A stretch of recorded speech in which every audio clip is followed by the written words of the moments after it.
Esse é o 7º ano seguido que eu tento responder a seguinte pergunta: quais serão os melhores investimentos para o ano que vem? Ou seja, os melhores investimentos para 2026. A verdade é que tem muita coisa barata, tem muita coisa cara, tem bons investimentos que não estão no radar da maioria das pessoas, e é por isso que, mais uma vez, eu vou fazer esse vídeo para vocês, dando um pouco da minha opinião e colocando o meu na reta. E diga-se de passagem, são 7 anos, papel em risco, fazendo esse tipo de vídeo e acertando com certa consistência. Já já eu vou provar isso para vocês. Mas antes de a gente começar, deixa o like no vídeo e se inscreve no canal. Isso é muito importante para que o YouTube entenda que você quer receber cada vez mais vídeos de finanças e de investimentos e que eu tenho certeza que vão agregar muito na sua vida. E bom, eu dividi esse vídeo em basicamente 2 partes. Na primeira parte, eu vou mostrar para vocês se nos últimos 7 anos postando esse vídeo e dando a minha opinião sobre quais vão ser os melhores investimentos, eu tive mais acertos ou mais erros, eu botei minha pele em risco. E depois disso, na segunda parte, eu vou dar a minha opinião sobre quais vão ser os melhores investimentos do ano de 2026. Simples assim. Obviamente, nada do que eu disser aqui vai ser uma recomendação. O objetivo de fazer esse tipo de vídeo é te educar, te mostrar o que eu tô fazendo com o meu dinheiro e te dar insumos para que, de alguma forma, você tome boas decisões com o seu patrimônio. Vamos lá. O primeiro vídeo que eu fiz dessa série foi o Rumo ao Bilhão, episódio 10. Eu lembro que eu tava gravando com o meu amigo Richard e eu pedi a opinião dele sobre o que esperar da economia pro ano de 2019. E o que nós dois concordamos era que, além de ter uma parcela do seu dinheiro no Brasil, o ano de 2019 seria um bom momento de investir na Bolsa Americana. O dólar estava lá na casa dos R$3, indo para R$4, e a gente considerou diversificar um pouco mais a minha carteira em Bolsa Americana. E naquele ano, o S&P subiu 34%. Depois, o próximo vídeo que eu postei foi em fevereiro de 2020. O título era Como investir para se preparar para a próxima crise. Eu tava lá em Chicago, um frio do caramba. Eu lembro que eu falei de ouro e de como os preços do mundo inteiro, no geral, estavam um pouco esticados. Mas o foco do vídeo mesmo era sobre ter caixa para sobreviver às grandes crises. Por um acaso, no mês seguinte, veio a pandemia e a bolsa aqui no Brasil caiu 40%. Então, quem escutou o que eu disse, fez caixa, conseguiu de alguma forma passar um pouco mais tranquilo por esse momento de turbulência. E talvez tenha até usado esse caixa para fazer boas compras durante a pandemia, como eu fiz também. Um ano depois, em dezembro de 2020, eu postei o vídeo Como investir com pouco dinheiro em 2021. Naquele vídeo, eu não dei foco para várias teses diferentes, mas o foco principal era o crescimento do mercado de cripto. Então eu disse que ia aumentar minha posição de cripto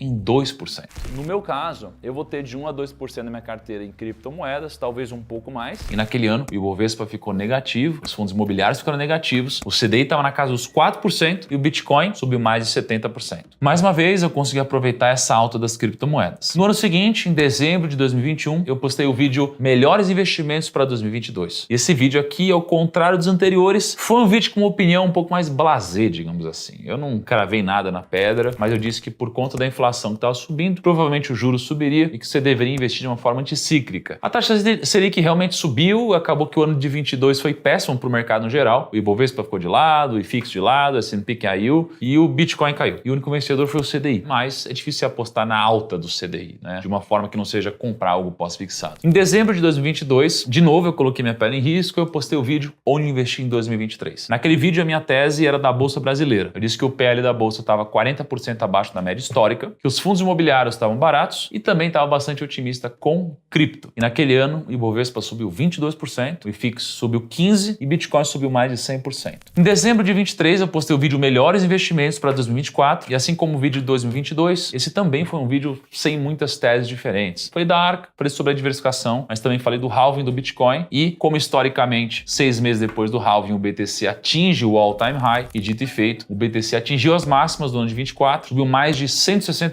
Até então, eu vim acertando as coisas com muita consistência. Já no episódio, no último que eu postei um ano atrás, com o nome Os Melhores Investimentos para 2025, eu basicamente dei 5 opiniões. Algumas certas, outras nem tanto. Primeiro eu disse que o PL da bolsa estava próximo de 8, e lembrando que o PL é o indicador preço sobre lucro. Quanto menor o PL, mais barata está uma ação. E depois de trazer várias informações, eu cheguei à conclusão de que, ao contrário de muita gente, eu estava otimista com o Ibovespa. E desde então a bolsa subiu mais de 30%. Ponto positivo para minha tese. Segundo ponto, eu nitidamente não estava otimista com a Bolsa Americana e eu continuo não otimista e já eu explico por quê. E obviamente eu não disse para você vender, até porque eu não posso dar recomendação de investimento. E eu acredito que a filosofia de manter uma carteira diversificada deve entrar acima do meu achismo. Mas eu diminuí minha posição em ações lá fora no final do ano passado e desde então a Bolsa subiu 15% esse ano, a Bolsa Americana. Em reais ela está praticamente empatada com o CDI, mas foi um retorno que eu deixei passar. Aliás, para que fique claro, não é que eu estou pessimista com os Estados Unidos. Eu vou dar um exemplo para ficar simples aqui. Eu acho que Ferrari é um um baita carro, mas uma Ferrari ser vendida por 100 milhões de reais talvez seja pagar muito caro por algo que é muito bom. Isso não faz da Ferrari algo ruim, mas faz do meu preço algo não tão bom. Nos investimentos, você não controla praticamente nada, mas uma das poucas coisas que está nas suas mãos é o seu preço de entrada em uma ação ou em um fundo imobiliário. Então eu continuo acreditando que as empresas dos Estados Unidos são ótimas, mas os preços estão chegando em patamares muito difíceis de se justificar. Então, em breve eu falo mais sobre isso, tá? Terceira opinião, eu estava otimista com fundo imobiliário. Eu disse um ano atrás que os FIIs estavam realmente baratos, mas com uma taxa de juros elevada podia segurar um pouco o crescimento de real estate. Pois bem, o IFIX subiu 15% desde o começo do ano, a gente nem começou a cortar a Selic ainda, então um ponto positivo, levemente positivo. Quarta opinião, eu estava otimista com os títulos atrelados à inflação, esse aqui foi um meio acerto, porque eu continuo otimista com os IPCA+,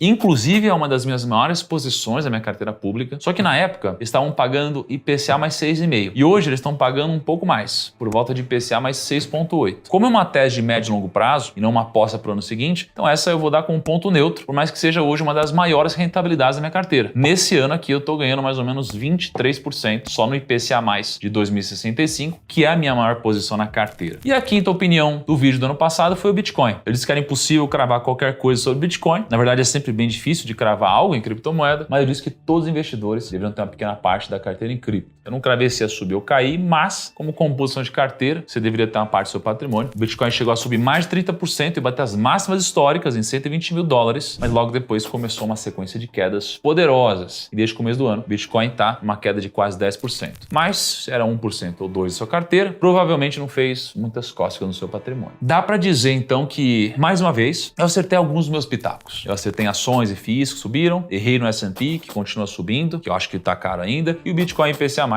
não mudou muita coisa. Mas eu sou otimista no longo prazo, então eu vou dar ponto neutro. E agora, finalmente, a gente chegou na segunda parte do vídeo, que vocês estão esperando, a parte que eu sei que tem muito interesse aqui, onde eu vou falar sobre quais serão os melhores investimentos para o ano de 2026, segundo o que eu acho. Lembrando que, além do fato de eu não ter uma bola de cristal, esse vídeo é educacional, nada disso é uma recomendação de investimentos. E para me ajudar com o começo dos meus palpites, eu juntei um monte de dados dos últimos ciclos que o nosso país viveu. Eu montei um gráfico no Excel e vocês estão vendo aí agora na tela. E sendo bem sincero, pausa o vídeo agora, tira um print desse gráfico e cola aí na sua parede. Porque se você entender esse gráfico, eu tenho convicção que você vai entender melhor do que 90% das pessoas do mercado. Então presta muita atenção no que eu vou te dizer agora. Esse amontoado de linha pode parecer meio confuso, mas calma que eu vou explicar o que elas significam. Imagina assim, tá vendo essa linha azul mais quadrada ao longo do gráfico? Essa linha é a taxa Selic nos últimos 14 anos. E cada uma dessas outras linhas coloridas é a rentabilidade que você teria por ter tomado a decisão de carregar uma posição específica pelos próximos 3 anos. Vou dar um exemplo para você entender melhor. Essa linha laranja no gráfico é a rentabilidade do IDIV, que é um índice da B3 que mostra o desempenho das ações que mais pagam dividendos na Bolsa Brasileira. Então a linha laranja mostra o que aconteceria com o seu patrimônio caso você investisse nas ações que mais pagam dividendos pelos próximos 3 anos. Por exemplo, no dia 30 de dezembro de 2015, a Selic estava nas máximas, batendo patamares superiores a 14%. E nesse mesmo dia, 30 de dezembro de 2015, se você tivesse comprado o IDIV, você teria um retorno de mais de 150% carregando essa posição por 3 anos. E cada uma dessas linhas são os principais ativos aqui do Brasil. Então a gente tem Ibovespa, que é a Bolsa do Brasil, IDIV, que são ações de dividendos, CDI, que é a nossa renda fixa pós-fixada, e FIX, que são os fundos imobiliários, e IPCA+, 2045, que nessa janela que a gente está olhando, era a renda fixa atrelada à inflação de longo prazo do Brasil. O que a gente pode reparar aqui? É algo que eu venho martelando na cabeça de vocês há quase 10 anos, só que agora eu decidi mostrar com números para provar de uma vez por todas para vocês. Em momentos do nosso ciclo, onde a Selic estava nos maiores patamares, quais foram os ativos vencedores nos próximos 3 anos? Ações de dividendos, Ibovespa, fundos imobiliários e IPCA+ de longo prazo. E quem foi o grande perdedor? Por incrível que pareça, foi o CDI. Ou seja, quando a Selic está alta e pagando mais de 1% ao mês, a maioria das pessoas fogem dos ativos de risco e migram para a renda fixa pós-fixada. Mas, ao fazer isso, elas deixam de ganhar uma valorização bizarra nos ativos de risco do mercado. E quando a Selic está baixa, o que as pessoas começam a fazer? Elas correm para comprar renda variável. Mas ao contrário do que se imagina, o grande vencedor de momentos de Selic baixa foi o CDI, não os ativos de risco. E se você não acredita no que eu estou falando, dá uma olhada nesse outro gráfico aqui. Essa é a evolução da participação do investidor pessoa física na B3. Em 2017, a gente tinha por volta de 20% do volume negociado na nossa bolsa sendo feita pelo investidor pessoa física. Depois, em 2019, um pouco antes da pandemia, a gente chegou a quase 30%. E hoje, a gente está no menor patamar em quase 10 anos, com somente 14% do volume negociado. E sabe o que é o mais engraçado? O menor valor foi ali em janeiro de 2025, antes de toda essa alta do Ibovespa. E depois que a bolsa subiu mais de 30%, a participação do investidor pessoa física voltou a subir. E geralmente é isso que acontece. A pessoa física está sempre atrasada. Quando a Selic sobe, o investidor sai da bolsa e migra completamente para a renda fixa. Só que aí a bolsa começa a reagir e o investidor se desespera e corre de volta para a bolsa. É por isso que eu sempre falo, você precisa fazer o inverso, fazer o contrário, fugir da manada. Quando todo mundo quer uma coisa, você precisa fugir dessa coisa. E quando todo mundo está desesperado para vender alguma coisa, tem uma chance de ser um bom negócio. Obviamente, não é porque aconteceu dessa forma no passado que sempre vai continuar sendo assim. Mas existe um ditado no mercado financeiro que diz mais ou menos assim: o passado não se repete, mas ele rima. E o que a gente está vendo acontecer nesse exato momento, diante dos nossos olhos, é que a Selic está nas máximas. É a maior Selic desde 2006. É um ciclo parecido com o que aconteceu ali entre 2014 e 2016. São mais de 10 anos atrás. E o que isso significa, então? Que você precisa ter uma carteira diversificada, mas que você deveria ter uma posição relevante na sua carteira em ações, fundos imobiliários, título de renda fixa de longo prazo e uma posição ainda existente, mas ligeiramente menor em renda fixa pós-fixada. Você quer outro dado que prova esse ponto? Esse gráfico que você está vendo na sua tela é o Ibovespa e o EBITDA do Ibovespa. Ou seja, é basicamente o desempenho da bolsa comparado com o lucro operacional das companhias. E fica bem fácil de ver que desde 2006 até mais ou menos final de 2021, as linhas andam praticamente lado a lado. E no longo prazo, deveria ser isso mesmo. Quanto maior o lucro das empresas, maior deveria ser a cotação delas. Mas houve um descolamento e hoje o lucro das empresas é bem maior do que o preço que elas estão sendo negociadas. Isso não significa que essa curva vai fechar rápido, talvez nem feche no ano de 2026, mas o fato é que a bolsa está barata em relação ao preço que ela negocia e que no longo prazo esses números andaram sempre muito próximos. Esse é mais um ponto que me deixa otimista com a bolsa brasileira nos próximos meses e anos. Mas, antes de eu continuar falando sobre a bolsa brasileira, eu preciso explicar uma coisa muito importante. Você sabe o que é o PL? Começando o vídeo eu disse que no vídeo anterior, em 2024, o PL da bolsa estava próximo de 8. E esse era um dos indicadores que me deixava otimista com a bolsa. PL significa preço sobre lucro. Então imagina que você tem uma padaria, essa padaria gera 100 mil reais de lucro por ano. Então alguém te oferece 1 milhão de reais para comprar essa padaria. Quanto tempo você levaria para recuperar seu investimento? 10 anos, porque 1 milhão dividido por 100 mil de lucro é igual a 10. Esse é o PL. A padaria tem um PL de 10. E quando você compra uma ação, você está comprando um pedacinho de uma empresa. E o PL te diz quantos anos você levaria para recuperar o seu dinheiro através dos lucros daquela empresa. Quanto menor o PL, mais barata a empresa tá. Quanto maior o PL, mais cara. A Apple, por exemplo, tem um PL de 36. Isso significa que se levaria 36 anos do lucro atual da empresa para recuperar o seu investimento. O Google tem um PL de 27. A Meta tem 26.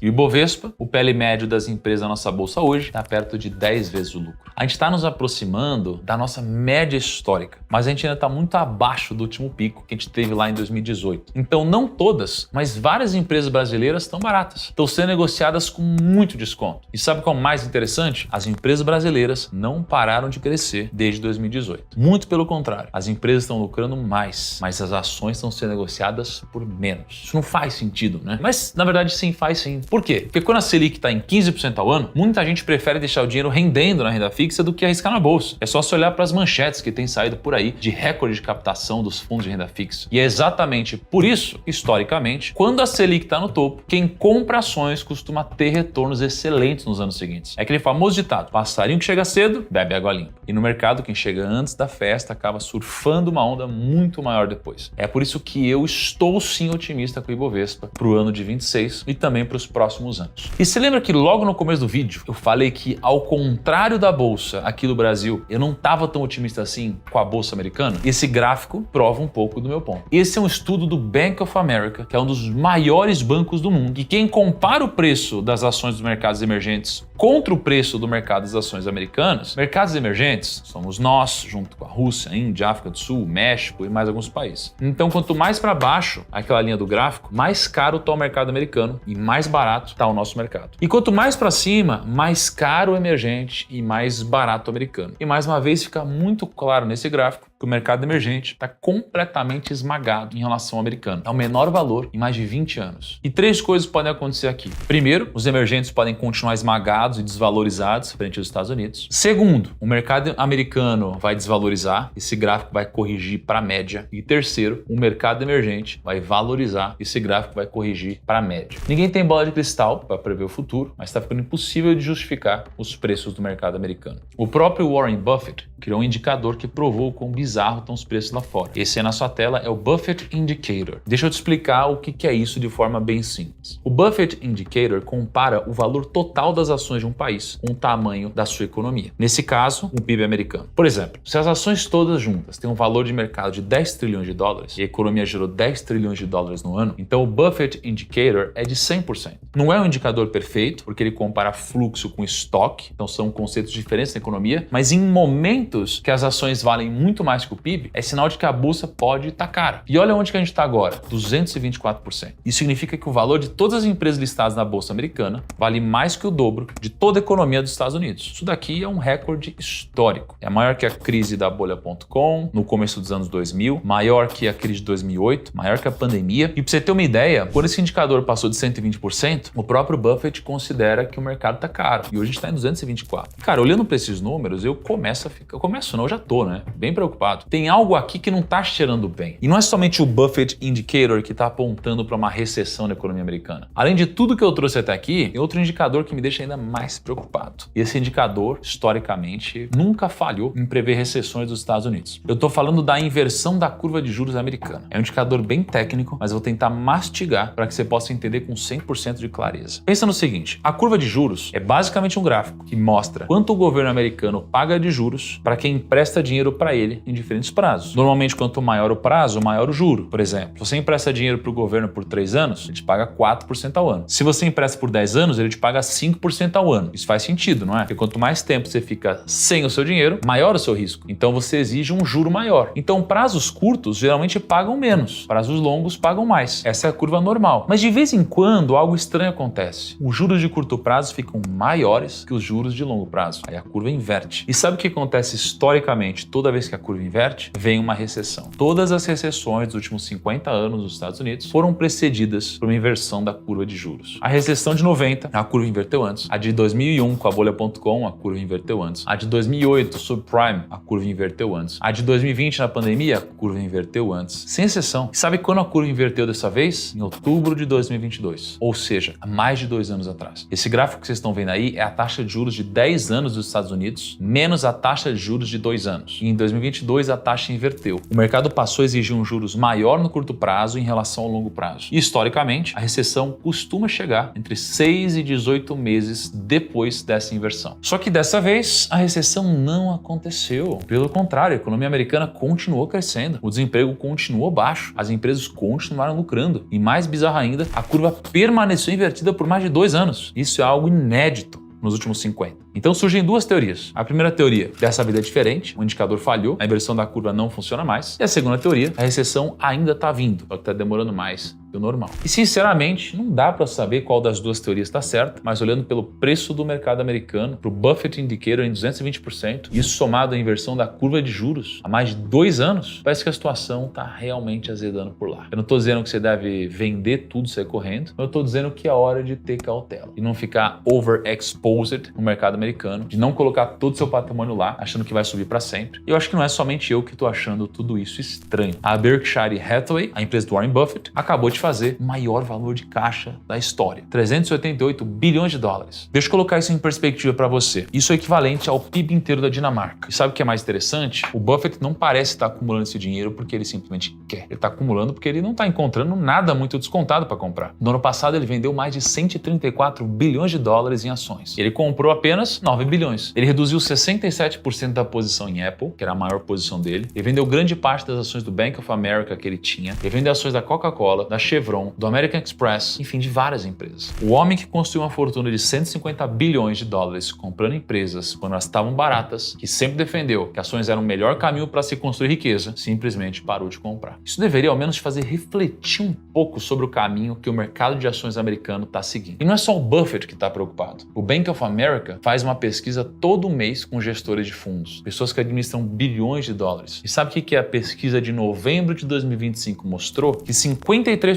dos gestores acreditam que existe uma bolha em ações de inteligência artificial. E 54% dizem que estar comprado Nas 7 maiores empresas de tecnologia, que são Apple, Microsoft, Google, Amazon, Meta, Tesla e Nvidia, é a aposta mais lotada do mercado financeiro. Todo mundo está comprando essas ações a rodo. Pra vocês terem uma ideia do nível que a gente está chegando, essas 7 empresas, chamadas de Magnificent Seven, representam 35% de todo o S&P 500. Há 10 anos, elas representavam apenas 11%. Praticamente todo o crescimento do S&P esse ano foi dessas 7 ações. Inclusive, muito tem se especulado sobre a formação de uma bolha das ações de IA lá nos Estados Unidos. Eu fiz um vídeo completo explicando detalhe por detalhe dessa possível bolha. Eu sugiro que você assista aquele vídeo com calma para se preparar para 2026. Mas o fato é que o mercado inteiro está apostando num crescimento desenfreado das ações lá fora. E basta um resultado abaixo do esperado, um trimestre que as coisas não saiam como planejado, a gente vai ver aqui uma correção que pode arrastar o mercado americano inteiro para baixo e pode acabar levando junto também o nosso mercado. Muito do que acontece nos Estados Unidos acaba refletindo por aqui também. É um pouco por conta desses dados que eu trouxe até aqui que eu tô com uma posição relevante da minha carteira pública aqui no Brasil. Eu tô com um pé atrás em relação aos Estados Unidos. E de novo, são ótimas empresas, são as melhores do mundo e ninguém consegue viver hoje sem usufruir dos produtos que elas construíram. Mas até mesmo um ótimo negócio comprado pelo preço errado vai se tornar um péssimo negócio. E por mais que eu não veja hoje a bolsa americana com muito espaço para crescimento, como eu vi alguns anos atrás, a minha filosofia de investimentos sempre tem que estar acima da minha opinião. Então eu preciso ter uma parte da minha carteira dolarizada de alguma forma. E se vocês acompanham o Rumo ao Trilhão, o quadro onde eu mostro publicamente toda segunda o que eu estou fazendo com o meu dinheiro, vocês devem ter visto que ao invés de ações americanas, a parte dolarizada da minha carteira está em renda fixa americana. Basicamente, o que eu fiz foi comprar um ETF americano chamado VCLT, a uma taxa de dólar mais 6% e que historicamente rendeu mais que a bolsa, mais que CDI e mais que o IPCA mais aqui no Brasil. E tudo isso com risco bem seguro de empresas de nível corporativo lá dos Estados Unidos. Essa tem sido a minha tese para o mercado americano nos próximos meses e anos. Agora, falando sobre renda fixa brasileira, eu preciso te explicar uma coisa que está acontecendo nesse exato momento e que muita gente não está prestando atenção. Como eu já te disse, a gente está na maior Selic dos últimos 20 anos. E quando o juros sobe, o que acontece com a renda fixa? Ela fica mais atrativa. Mas tem um tipo de investimento de renda fixa que fica especialmente atrativo quando os juros estão altos. Os títulos atrelados à inflação de longo prazo. Se você é novo nesse mundo de investimentos, talvez você não saiba, mas existem basicamente 3 tipos de investimento em renda fixa. Os pós-fixados, que acompanham a Selic ou o CDI, por exemplo, um CDB que paga 100% CDI. Um pré-fixado, onde você sabe exatamente quanto vai ganhar, por exemplo, um título que paga 12% ao ano. E os indexados à inflação, também conhecidos como IPCA+, que te protege da inflação e ainda te dá um ganho real ainda por cima. Por exemplo, IPCA mais 7% ao ano. E hoje, os títulos IPCA mais longo prazo estão pagando taxas que a gente não via há anos. Por exemplo, o Tesouro IPCA mais 2050, que vence daqui a 25 anos, está pagando IPCA mais 6,9. Esses números são números raríssimos. A última vez que a gente teve uma taxa dessas foi em 2016, 9 anos atrás. Pra vocês terem uma ideia, eu peguei todas as taxas do IPCA mais 2050. Desde 2010 até hoje, eu fiz algumas contas para saber quantos por cento das vezes a gente teve essas taxas que a gente tem hoje. E só em 10% dos dias, nesses últimos 15 anos, a gente teve uma taxa tão boa quanto essa. A maior parte do tempo, o IPCA mais longo prazo teve taxas próximas a IPCA mais 4 ou 6. Então ter a possibilidade de investir no tesouro com taxas próximas a 7 não é algo que se encontra todo dia no mercado. Tem mais. Historicamente, comprar IPCA mais longo prazo quando a Selic está alta é uma das melhores decisões que um investidor poderia tomar. Porque conforme a Selic vai caindo nos próximos anos, e ela vai cair, esses títulos valorizam e muito. Mas aqui eu preciso fazer uma pausa e te explicar um conceito importante que é a marcação a mercado. Eu vou tentar ser o mais breve possível. Se vocês quiserem, eu posso fazer um vídeo dedicado somente à marcação a mercado. É só deixar aqui nos comentários. Quando você compra um título IPCA mais 2050, hoje é IPCA mais 7%, por exemplo, você travou essa taxa. Se você segurar até 2050, você vai receber IPCA mais 7% ao ano, garantido. Mas, e se você precisar vender antes? Aí entra a marcação a mercado. Se daqui a 2 anos a Selic cair e os novos títulos IPCA+, estiverem pagando só IPCA mais 4%, o seu título, que paga IPCA mais 7%, vai valer muito mais. Porque todo mundo vai querer comprar o seu título, que paga 7%, ao invés de comprar os novos, que pagam 4%. É como se o seu título se tornasse raro. Então o preço do seu título sobe e você tem um ganho de capital. Por outro lado, se a Selic subir ainda mais e os novos títulos passarem a pagar IPCA mais 9, o seu título que paga 7 vai desvalorizar. Ninguém vai querer pagar o preço cheio por um título que rende 7%, quanto dá para comprar um novo que rende 9. Mas sabe quantas vezes nos últimos anos a gente teve uma taxa de 9? Nunca. A maior taxa que a gente já teve em títulos indexados em inflação de longo prazo foi de 7,5%. E é por isso que eu te digo, ter uma parte da sua carteira em títulos IPCA+, de longo prazo, é uma das coisas mais convexas que existem hoje no mercado. Agora, deixa eu te dar um exemplo real de como isso funciona na prática. Vamos supor que você tinha R$100 mil em dezembro de 2015, quando a Selic estava em 14,25, bem parecido com hoje. Naquela época, o Tesouro IPCA mais 2045, que era o título de longo prazo da época, pagava IPCA mais 7,3. Se você tivesse comprado esse título e segurado até hoje, 10 anos depois, você teria mais de R$380 mil.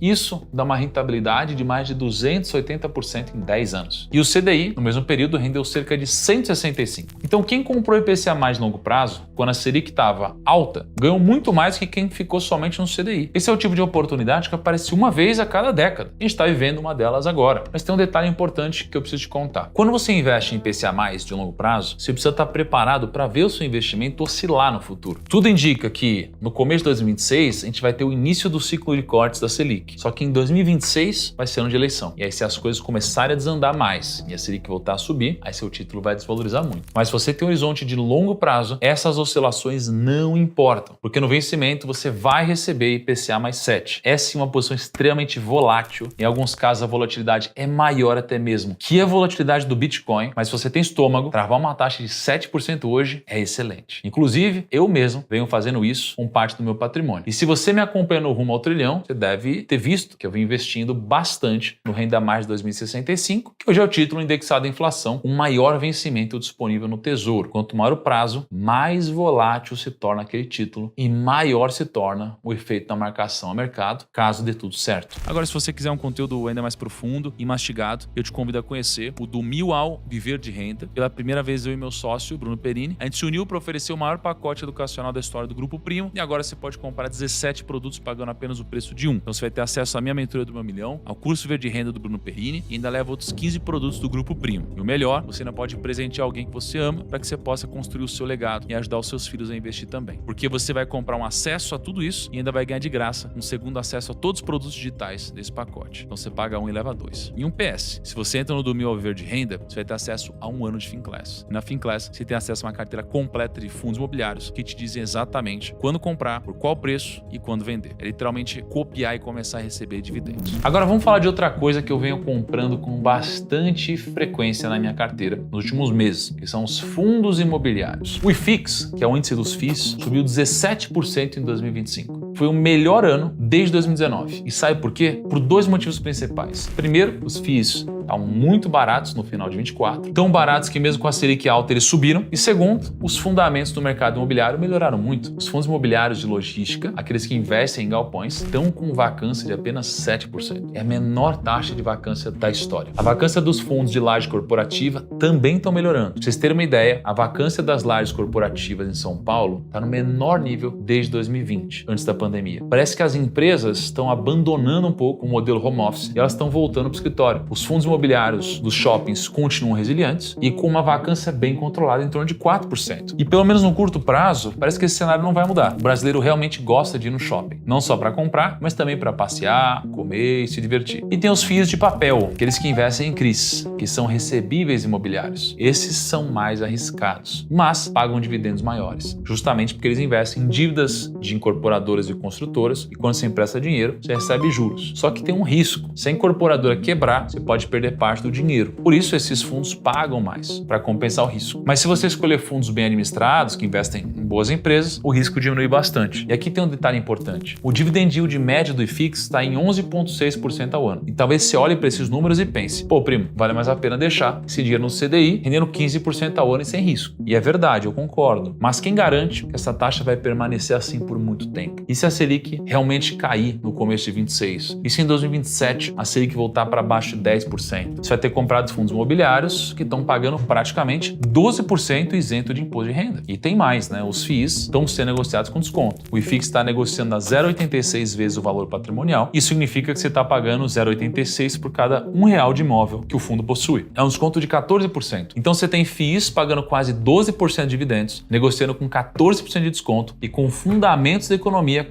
como um todo melhorando. Não dá para ter absoluta certeza de como a Selic vai se comportar em 26. Ninguém tem bola de cristal e a Selic talvez seja o principal fator que vai ditar o desempenho dos fundos imobiliários ano que vem. Mas eu continuo comprando bons fundos imobiliários, tem um bom potencial de valorização para 2026. Só que eu preciso te alertar sobre um risco que pouquíssimas pessoas estão falando, mas deveria estar no radar de todos os investidores de fundos imobiliários: a reforma tributária. A partir de 2026, os fundos imobiliários vão começar a ser tributados pela CBS e pelo IBS, os novos impostos que vão substituir PIS, COFINS, ICMS e ISS. Isso pode reduzir a rentabilidade dos FIIs em aproximadamente 10%. Então o FII, que hoje paga R$1 por cota, pode passar a pagar R$0,90. Mas isso daqui não é o fim do mundo. Obviamente esse imposto é algo ruim para o investidor de fundo imobiliário, mas mesmo com esse cenário, eu continuo achando os FIIs no geral em preços bem atrativos. Agora vamos falar de Bitcoin, que é o investimento mais polêmico e até mesmo imprevisível de todos. Em 2024, o Bitcoin subiu 121%. Foi o ativo que mais subiu no ano. Ele saiu de aproximadamente $42 mil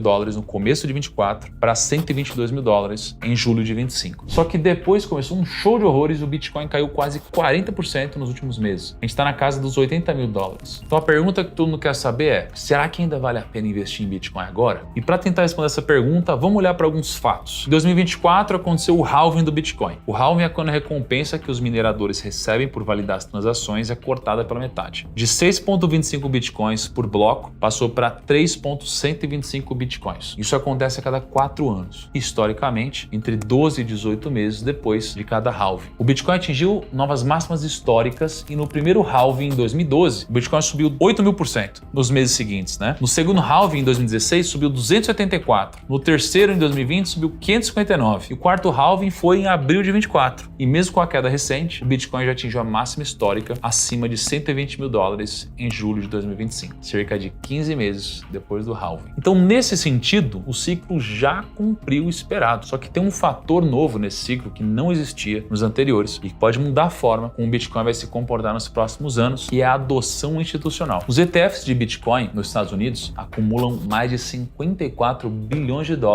em investimentos. O ETF da BlackRock, o IBIT, sozinho tem entre 86 e 100 bilhões de dólares. Isso é muito dinheiro. E não é só ETF. Grandes empresas estão comprando Bitcoin. A MicroStrategy, que mudou o nome para Strategy, tem 649 mil Bitcoins. Isso é 3% de todo o Bitcoin que vai existir, porque só vão existir 21 milhões de Bitcoins. É impossível ter mais que isso, já que o Bitcoin tem uma oferta limitada. Então uma única empresa tem 3% de toda a oferta. E com essa queda dos últimos dias, ela não está vendendo, ela está comprando mais. Recentemente ela anunciou que vai comprar mais 42 bilhões de dólares em Bitcoin nos próximos anos. Isso cria uma pressão de compra enorme, porque a oferta de Bitcoin é limitada. E se tem mais gente querendo comprar do que gente querendo vender, o preço automaticamente sobe. É lei da oferta e demanda. E se você tem medo de investir em Bitcoin por conta do risco que existe no mercado de cripto, eu tenho duas soluções para você. Primeiro, você pode comprar Bitcoin por meio de uma corretora segura. E segundo, você pode expor uma parcela menor da sua carteira ao Bitcoin. Uma solução para você. As criptomoedas são o que a gente chama no mercado de ativos convexos. Você coloca 1% da sua carteira em Bitcoin e ele vai para zero se perder 1%. Mas se ele multiplica por 10, você ganhou 10% no total da sua carteira. É uma aposta assimétrica. O lado positivo é muito maior que o lado negativo. É por isso que eu sempre tenho algo entre 2% e 5% da minha carteira em Bitcoin. Isso não é de hoje. A primeira vez que eu comprei Bitcoin foi lá em 2012. Depois, em 2018, eu voltei a comprar com mais consistência e eu realmente não sei o que esperar para 2026. Qualquer opinião aqui seria um chute do que poderia acontecer, mas eu venho sim comprando mais Bitcoins recentemente. Não para 2026, mas para longo prazo. Então, resumindo as minhas opiniões até aqui, eu estou muito otimista com ações brasileiras. Tem muitas empresas que estão descontadas, as empresas lucrando mais. Historicamente, comprar quando a Selic está alta foi um excelente negócio. Eu estou otimista com fundos imobiliários. Eles estão baratos, pagando dividendos altos, fundamentos melhorando. E se tudo der certo e ocorrer um ciclo de queda na taxa de juros em 26, os fundos podem acabar valorizando mais. Eu estou muito otimista com o IPCA mais de longo prazo. Então, travar IPCA mais 7% é uma oportunidade rara historicamente. Comprar esses títulos quando a Selic está alta gerou retornos excelentes. Obviamente, eu não sei se eles vão começar a dar frutos em 26, mas com certeza nos próximos anos é uma tese que eu acredito. Em relação ao mercado americano, continuo cauteloso. São ótimas empresas, mas os preços estão esticados. Buffett ter 388 bilhões em caixa não é coincidência. E Bitcoin continua sendo Bitcoin. Volátil, imprevisível e um ativo assimétrico que eu venho comprando. Se você não tem Bitcoin na carteira, talvez seja uma boa janela para você começar a se expor e manter para o longo prazo pelo menos um pouquinho. Enfim, esse foi o vídeo de hoje. 2026 vai ser um ano daqueles, a gente vai ter corte de juros, eleição, Copa todo mundo. Enfim, vai ser uma doideira, né? Deixa aqui nos comentários as opiniões de vocês pro ano que vem. O que vocês acham das minhas teses? Vocês concordam? Vocês discordam? Daqui a um ano a gente volta para ver quem acertou e quem errou nas previsões de investimentos. Um grande abraço, até o próximo vídeo e tchau!